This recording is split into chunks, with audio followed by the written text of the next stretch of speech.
Hal ini tentu terlihat aneh nih bagi polisi, mengingat Sukyan yang memiliki segudang profesi, ternyata memiliki seorang kekasih yang sangat biasa-biasa aja, bahkan bukan laki-laki dari yang kaya raya. Gimana bisa orang yang ngejanjiin pekerjaan sebagai model malah ngehabisi nyawa kita sendiri? Sebelumnya AA mau ngasih tahu dulu ya kalau AA upload dari Selasa sama Minggu jam 2:30 siang. Dan jangan lupa like, share, subscribe, serta nyalain tombol lonceng notifikasi biar kalau ada video baru kalian gak akan ketinggalan. Gak pakai lama, langsung aja kita gaskan ke case-nya. Di bulan November 2007, kepolisian di Jiang dikejutin dengan kedatangan seorang pria yang tubuhnya dipenuhi dengan noda sirup merah. Dengan ekspresi datar, pria tersebut mengatakan bahwa dia udah menghabisi pacarnya di salah satu kamar hotel. Polisi pun bergegas menuju Hotel Liwang dan benar aja, lelaki itu nggak berbohong. Polisi menemukan seorang wanita berbaring di tempat tidur. Hasil dari otopsi menemukan bahwa wanita itu telah kehilangan nyawanya selama 2 hari 2 malam. Penyebab kehilangan nyawanya gara-gara sesak nafas nih, serta terdapat bekas luka yang jelas di lehernya. Dan selanjutnya juga ditemuin bahwa wanita tersebut telah berhubungan sebelum ajal menjemputnya. Polisi pun segera mencari tahu identitas kedua orang itu. Setelah diselidiki lebih lanjut, polisi menemukan hal aneh pada identitas kedua orang tersebut. Wanita yang kehilangan nyawanya itu bernama Sukyan, berusia 22 tahun ketika ditemukan kehilangan nyawanya. Memiliki paras yang cantik serta tubuh yang tinggi. Gak heran ya rasanya jika polisi langsung mengetahui bahwa dia merupakan seorang model. Sukyan gak hanya memenangkan kejuaraan supermodel Shanghai dan kejuaraan final Minister World China, dia juga memenangkan gelar model terbaik di China International Fashion Week di tahun yang sama. Sedangkan laki-laki yang mengaku telah menghabisi Sukyan ini bernama Wei Lei. Wei Lei sendiri usianya hampir 30 tahun dan merupakan seorang pengangguran tanpa memiliki pekerjaan apapun. Dari segi penampilan, gak ada yang menonjol dari Wei Lei. Hal ini tentu terlihat aneh nih bagi polisi, mengingat Sukyan yang memiliki segudang profesi, ternyata memiliki seorang kekasih yang sangat biasa-biasa aja, bahkan bukan laki-laki dari yang kaya raya. Polisi akhirnya melakukan investigasi kepada Wei Lei. Dalam pengakuannya, dia mengatakan kepada polisi bahwa dia dan Sukyan berasal dari kota Shandong. Perjalanan ke Lijiang ini adalah pertemuan pertama mereka. Mereka saling mengenal gak lebih dari 2 hari, dan mereka menjadi sepasang kekasih dalam waktu 2 hari setelah saling mengenal. Tentu hal ini membuat polisi bertanya-tanya, apalagi dari hasil laporan tim forensik menyebutkan bahwa ada tanda-tanda hubungan badan sebelum Sukyan kehilangan nyawanya. Polisi mencurigai adanya motif ruda paksa di balik kasus ini. Gak berhenti sampai di situ aja. Wei Lei pun mengatakan bahwa ia dan Sukyan sepakat untuk melakukan bundir bersama. Wei Lei menambahkan bahwa awalnya mereka merencanakan agar ia membantu Sukyan untuk melakukan penghabisan nyawa diri sendiri. Setelah itu dia juga akan melakukannya. Tentu bagi polisi, hal ini sungguh gak masuk akal. Apalagi Sukyan merupakan seorang model dengan masa depan yang cerah, mutusin untuk melakukan hal seperti itu. Banyak pertanyaan di benak polisi. Mengapa mereka berdua yang melakukan romansa kilat harus ngelakuin hal seperti itu di kota yang dikenal merupakan ibu kota romansa ini? Namun sebelumnya, siapakah Sukyan dan Wei Lei ini? Jadi Sukyan ini lahir di keluarga kelas pekerja di Tengzhou, Shandong, China. Namun walaupun begitu, dia cukup beruntung karena mewarisi perpaduan gen unggul dari kedua orang tuanya. Seiring usianya yang memasuki usia remaja, Sukyan bagaikan bunga yang mekar. Nggak hanya memiliki paras yang rupawan, dia juga memiliki tinggi 180 cm saat masih duduk di bangku SMA. AA aja cuma 169. Gak hanya penampilan fisik yang menonjol, dia juga memiliki kepribadian yang baik, gak pernah membuat masalah, dan fokus kepada pendidikannya. Tentu aja banyak orang yang melihat Sukyan akan mengatakan bahwa dia seharusnya menjadi model. Namun Sukyan nampaknya gak tertarik nih untuk jadi model. Orang tua Sukyan pun juga sependapat dengannya. Mereka hanya ingin putri mereka bersekolah di sekolah teknik dan mendapatkan pekerjaan tetap di pabrik pupuk seperti mereka. Namun secara kebetulan, suatu hari pabrik pupuk tempat kedua orang tua Sukyan bekerja mengadakan acara internal, yakni sebuah pertunjukan yang melibatkan para pekerja di pabrik pupuk tersebut. Karena kekurangan penampil wanita dalam pertunjukan, ayah Sukyan kemudian merekomendasikan Sukyani supaya bisa ikut berpartisipasi dalam pertunjukan tersebut.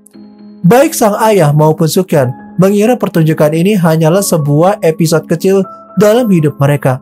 Namun di luar dugaan, seorang tenaga profesional yang dipekerjakan oleh pabrik untuk acara pertunjukan tersebut langsung menyukai kualifikasi Sukyan. Dari sinilah Sukyan kemudian mendapatkan pelatihan khusus untuk modeling yang akhirnya membukakan pintunya untuk bisa berpartisipasi dalam beberapa kompetisi modeling. Di setiap kompetisi yang ia ikuti, Sukyan selalu tampil memukau hingga ia langsung meraih penghargaan model terbaik. Dia juga mendapatkan banyak perhatian. Dari sana dia masuk ke sekolah seni model di sekolah seni Qingdao. Dia mengambil jurusan pertunjukan fashion dan secara resmi memulai mimpinya menjadi seorang model. Pada awalnya Sukyan gagal memperoleh hasil dan peringkat yang baik di kompetisi besar. Namun semua itu mulai berubah ketika dia memenangkan kompetisi Miss Tourism of the World. Dia kemudian melaju ke final divisi China dan memenangkan kejuaraan.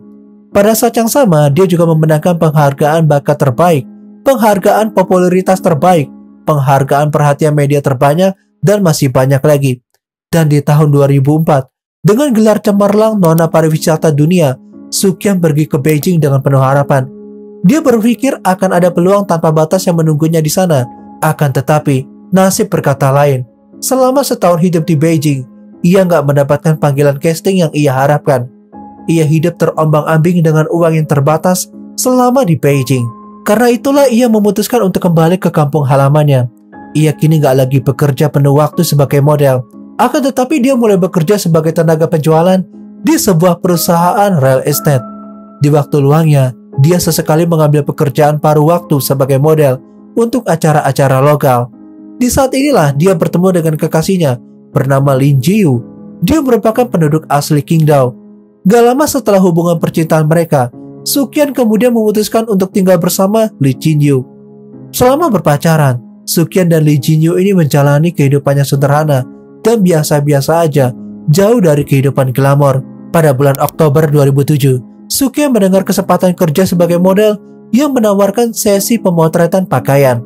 Pemotretan itu rencananya akan dilakukan di Lijiang dan akan memakan waktu selama 4 hari. Biaya transportasi dan hotel akan ditanggung oleh brand pakaian yang akan menyewanya. Dia juga akan menerima bayaran sebesar 7.000 yuan atau sekitar 15 juta rupiah. Penawaran itu rupanya cukup menarik bagi Sukyan karena ia akan melakukan traveling gratis di Lijiang, kota yang selama ini selalu ingin ia kunjungi. Lin Jiyu di satu sisi sangat mendukung melihat Sukyan sangat bersemangat atas penawaran itu. Penawaran pemotretan tersebut berasal dari seorang pria yang bernama Wei Lei. Ia merupakan seorang laki-laki pengangguran yang gak memiliki pekerjaan apapun. Setelah lulus dari perguruan tinggi vokasi, dia beberapa kali berganti pekerjaan. Dari menjual properti hingga menjadi penjual alat kesehatan. Setelah melakukan perjalanan ke Kunming Linjiang dan Bana di Yunnan, ia sangat tertarik dengan kostum warna-warni dan indah dari berbagai etnis minoritas di Yunnan, yang memberinya ide untuk membuka toko pakaian etnis di Qingdao. Dia ingin mengambil foto dengan pemandangan lokal Lijiang sebagai latar belakang untuk mempromosikan toko barunya. Jadi ia mulai mencari model yang cocok. Awalnya Wei Lei menawarkan pekerjaan model kepada wanita yang bernama Huang Na. Dia merupakan teman satu kelasnya ketika masih duduk di bangku SMA. Namun Huang Na menolak karena ia baru aja menikah dan gak bisa berpergian keluar kota. Huang Na kemudian merekomendasikan temannya yang merupakan seorang penata rias bernama Zhang Yueli. Zhang Yueli pun sangat senang menerima penawaran tersebut dan ia pun menyetujuinya. Namun setelah berpikir beberapa waktu, Zhang mulai ragu untuk melakukan perjalanan dengan laki-laki yang gak ia kenal. Ia pun akhirnya membatalkan keikutsertaannya. Wei Lei pun masih gigih untuk menemukan kandidat model yang cocok untuk tokonya. Ia pun meminta Zhang Yueli ini membantunya menghubungi editor sebuah surat kabar. Wei Lei tahu pasti jika seorang editor surat kabar pasti memiliki banyak relasi-relasi model. Gak lama kemudian, editor surat kabar tersebut mengirimkan banyak foto model ke Wei Lei. Tapi Wei Lei gak merasa cocok dengan satupun model yang direkomendasiin. Sampai pada suatu hari, tepatnya pada tanggal 2 Oktober 2007, Sukyan menelpon Wei Lei setelah mendengar dia membutuhkan seorang model. Dengan kesepakatan 4 hari perjalanan ke Lijiang dan pembayaran sebesar 7.000 yuan, Sukyan dan Wei Lei akhirnya sepakat untuk bekerja sama. Dengan persetujuan dari kekasih Lin Jiyu, Sukyan pun juga sepakat untuk berangkat keesokan harinya. Sekitar pukul 10 pagi tanggal 3 November 2007, Weilei dan Sukyan yang pertama kali bertemu menaiki kereta api dari Qingdao melalui Jinan, Tengzhou, Kunming, dan tempat lainnya. Dan akhirnya sampailah mereka di tempat tujuan Lijiang. Meskipun perjalanannya jauh, mereka rupanya cepat akrab satu sama lain, hingga perjalanan jauh pun gak terasa melelahkan. Hubungan mereka begitu akrab, sehingga ketika pengemudi mobil sewaan menjemput mereka untuk pertama kalinya, ia mengira mereka sepasang kekasih yang sedang berpergian. Pacar Sukyan juga membenarkan hal ini ketika dia menerima telepon dari pacarnya yang mengabarkan bahwa dia aman. Dia mendengar dari pacarnya bahwa Weilei sangat baik kepadanya. Dia bahkan menganggapnya sebagai saudara perempuannya dan mengundangnya makan malam. Hubungan kerja antara Weilei dan Sukyan ini dipertegas oleh kesaksian pacar Sukyan. Namun Weilei memberitahu hal sebaliknya kepada polisi. Dia mengatakan bahwa Sukyan bahkan menolak pembayaran 7.000 yuan yang telah mereka sepakati. Bahkan Sukyan mengajak Weilei untuk mengunjungi Jet Dragon dan bahkan membayar mobil sewaan untuk mereka pergi ke Jet Dragon. Ketika mereka sampai di Lijiang dan menyewa kamar hotel, Weilei mengatakan bahwa kamar hotel tersebut disewa dengan menggunakan kartu identitas milik Sukyan. Mereka menyewa satu kamar dengan double bed. Banyak netizen yang mengikuti kasus ini pun mempertanyakan mengapa Sukyan berani berangkat seorang diri dengan laki-laki yang baru ia kenal dan menyewa satu kamar hotel.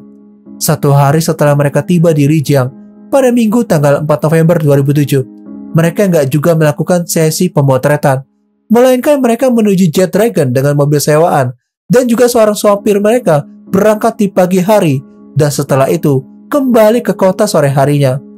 Awalnya Sukyan dan Weilei ini berencana untuk makan di sebuah restoran, namun Sukyan berkata kepadanya bahwa ia terlalu lelah dan gak ingin makan bersama agar ia bisa beristirahat sejenak di mobil yang mereka sewa. Setelah perjalanan hari itu, Weilei dan Sukyan pergi membeli beberapa barang lagi, termasuk pisau buah baja tahan karat. Setelah itu keduanya kembali ke kamar hotel dan gak lama kemudian mereka keluar untuk membeli teh buir, lalu pergi makan mie beras crossbreed bersama sopir dan putrinya. Setelah makan, sopir mengirim Weilei dan Sukyan kembali ke hotel. Hingga saat itu menurut keterangan saksi, Weilei dan Sukyan masih nampak normal selayaknya turis-turis lokal pada umumnya. Namun malam harinya setelah sopir mengantarkan mereka kembali ke hotel, ceritanya mulai berbeda 180 derajat. Menurut Weilei, setelah ia sampai di hotel, ia langsung mandi malam. Ia dan Sukyan keduanya duduk di tempat tidur masing-masing sambil menonton TV dan makan buah.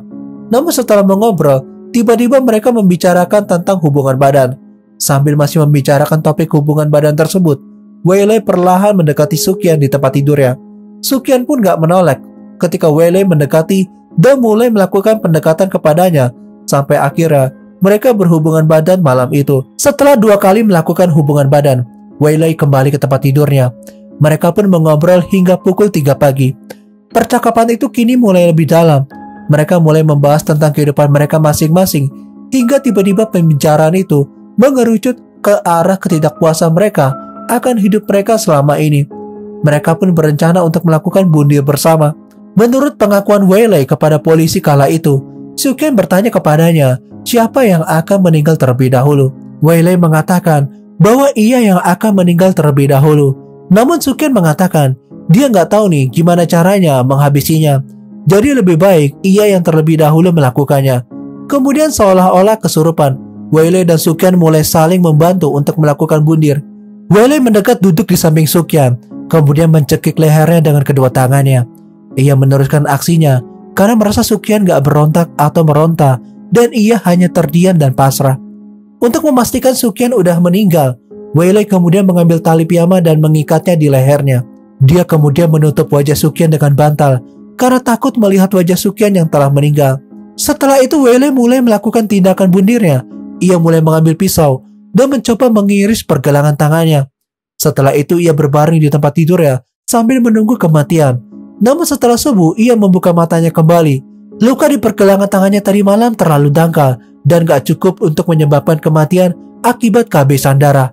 Weilei menambahkan, setelah kejadian itu ia gak tahu harus berbuat apa. Apakah ia harus meneruskan perbuatannya atau menyerah kepada polisi atau juga dia melarikan diri. Karena panik, ia kemudian menggunakan kartu identitas Sukyan untuk memperpanjang masa sewanya di hotel tersebut dan meminta agar room service gak membersihkan kamarnya. Setelah itu, ia mengemas kamera digitalnya, kartu bank, kartu identitas, teh puir, dan barang-barang lainnya dan mengirimkannya kembali ke rumahnya di Qingdao. Saat mengirimkannya, ia memasukkan sejumlah uang tunai ke dalam dan surat bundir yang bertuliskan, "Ayah, ibu, aku menyayangimu selamanya. Sukyan dan aku akan pergi. Terima kasih atas kebaikanmu membesarkan aku. Maafkan aku." Setelah itu, ia kembali keluar hotel untuk membeli pisau lebih besar serta minuman soda. Setelah itu, ia kembali ke kamarnya. Namun rupanya Wei Lei mulai mengurungkan niatnya. Setelah beberapa kali mencoba melakukan bundir gak berhasil, Wei Lei pun terus berpikir nih, bagaimana dia mengatasi situasi ini. Ia akhirnya kembali ke resepsionis dan mencoba memperpanjang masa tinggalnya di hotel itu dengan menggunakan kartu identitas Sukyan lagi.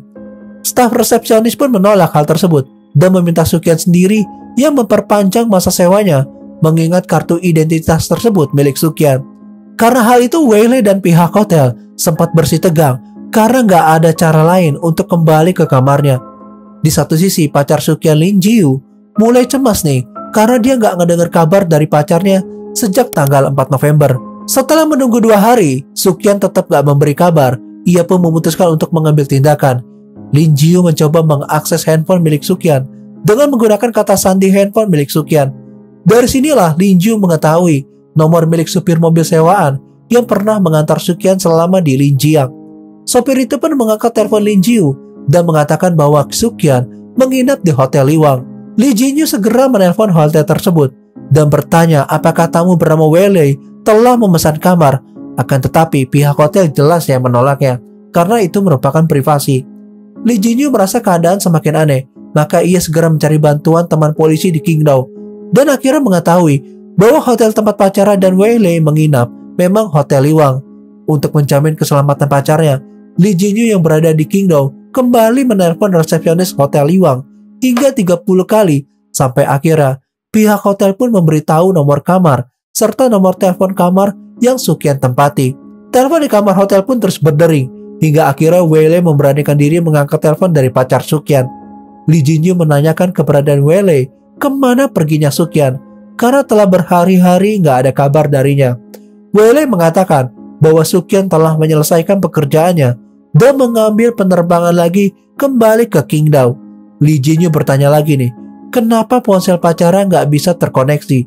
Wei Lei berbohong dan mengklaim bahwa ia kehilangannya saat sedang membeli cemilan tengah malam. Setelah menutup telepon, Wei Lei panik dan menemukan ponsel Sukyan. Dia langsung mengeluarkan kartunya, melemparkannya ke toilet dan membuangnya. Dia takut pihak kepolisian akan mengejarnya. Li Jinyu yang percaya dengan pernyataan Wei Lei kemudian segera bergegas ke bandara untuk menunggu pacarnya. Setelah berjam-jam menunggu, Li Jinyu menerima telepon dari kepolisian Lijiang yang mengatakan bahwa Sukyan udah meninggal dunia. Dalam proses di pengadilan, fakta-fakta mulai dibeberkan. Pertama, laporan autopsi Sukyan menunjukkan bahwa ada banyak bekas luka dan memar di tubuhnya, dan darah Sukyan juga terdeteksi di tempat tidur di kamar. Selama proses kematian, Sukyan jelas-jelas meronta atau berteriak. Bagaimana mungkin seseorang yang melakukan bundir bisa melawan? Kedua, jika Wei Lei memutuskan untuk mengambil nyawanya sendiri, dia jelas punya banyak pilihan selain memotong pergelangan tangannya. Akan tetapi pada akhirnya luka yang terdeteksi di tangan dan perutnya semuanya sangatlah kecil. Ketiga, jika Wei Lei bertekad untuk mengambil nyawanya sendiri, kenapa Wei Lei nggak berani nih menggunakan kartu identitasnya sendiri untuk mendaftarin informasi perpanjangan sewa hotel setelah kematian Sukyan? Dan juga kenapa dia membohongi Li Jinyu yang tengah mencari Sukyan? Jaksa penuntut ngeliat nih, daripada orang yang bertekad untuk mengambil nyawanya sendiri, dia lebih seperti orang yang setelah melakukan pembunuhan mencoba mencari alasan yang gak masuk akal untuk menghindari hukumannya berat. Di satu sisi, kedua orang tua Sukyan tentu sangat terpukul, apalagi narasi dari Wei Lei ini ngebuat reputasi putri mereka menjadi hancur karena netizen yang seolah-olah menyalahkan Sukyan. Keluarga Sukyan pun menuntut ganti rugi kepada Wei Lei sebesar 1,83 juta yuan atas kerugian ekonomi dan mental. Pihak Wei Lei pun bersedia mengganti rugi tuntutan dari keluarga korban demi membela putranya. Ayah Wei Lei bersaksi yang menegaskan bahwa putranya memiliki riwayat penyakit jiwa dan epilepsi.